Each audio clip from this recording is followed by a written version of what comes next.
Hello mga kayaw DIY!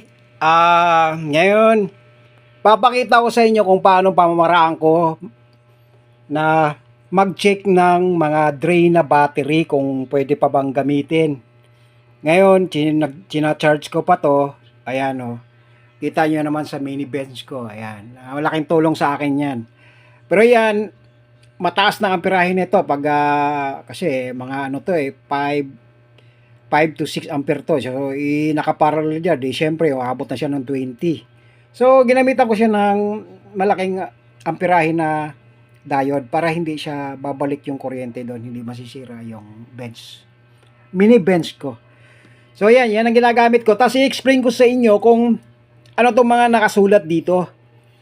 Ito, magamit na to. Tapos, halos itatapon ko na. Kaya, sinubukan kong ano na kasi, 1.5 na kasi oh. Tapos mabababa na yung ano, 1.9, ganyan, hindi na siya umabot ng 3. Pero sinubukan ko lang kasi minsan kasi naka-parallel to, tapos yung iba nadidrain na ng husto kaya nadadamay sila. So ganito ang ginagawa ko, Lods. Unahin muna natin tong 3.7. Ito naman hindi naman magkaparehas na 3.7. Yung isa 3.6, 3.6. Oh, tama. 2.7 mali. 3.7. 2.7 po. Sorry.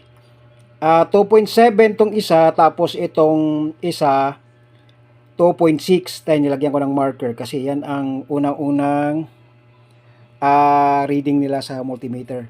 So, chinarge ko muna siya. Kaya hindi ko na fully charge kasi mga second hand na to. Tsaka hindi na umaabot ng, ang full charge kasi ng LiPo4 is mabot ng 3.65, 3.60, mga ganun. Tapos ang standby niya nasa 340, standby nang hindi ginagamit.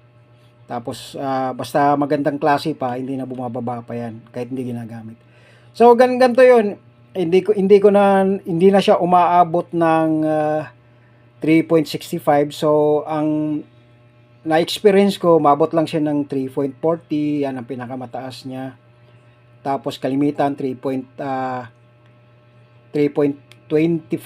ganun. Kaya ito, ginanong ko na lang. Ito na yung naka-charge.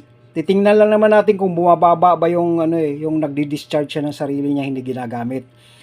So, ayan, yan yung charge niya. Tinanggal ko na sa pagka-charge. Tapos ito after 3 hours, yan, konti lang ang binaba niya. Pero maganda pa, magandang klase. So after 12 hours na siya, ito, konting-konti lang binawas niya, kaya okay pa to. Pwede pa siyang magamit. Baka nadamay lang sa iba to na naging 3.7 siya. Drain. So, ito namang 3.7, 2.7. Ito namang magulo ah.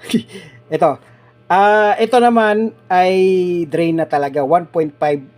Itong isa 1.55, ito 1.5. Kaya inano ko na lang siya ng 1.5. Basta pare-parehasin niyo lang. So yan ang unang reading niya. Tapos ang naka-charge na, ito na 'yon. Nagcha-charge siya, kaya maganda pa nagcha-charge. Naging 3.22.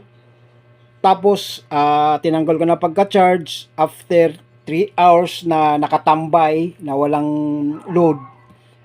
Bumaba siya, naging 3.180. Tapos after 12 hours naman, naging 3.74. So konti lang ang diferensya. Bumababa. At least nakikita natin na pwede pa siyang gamitin, mga guys. Pero hindi ko pa meron pang hanggang 3 days.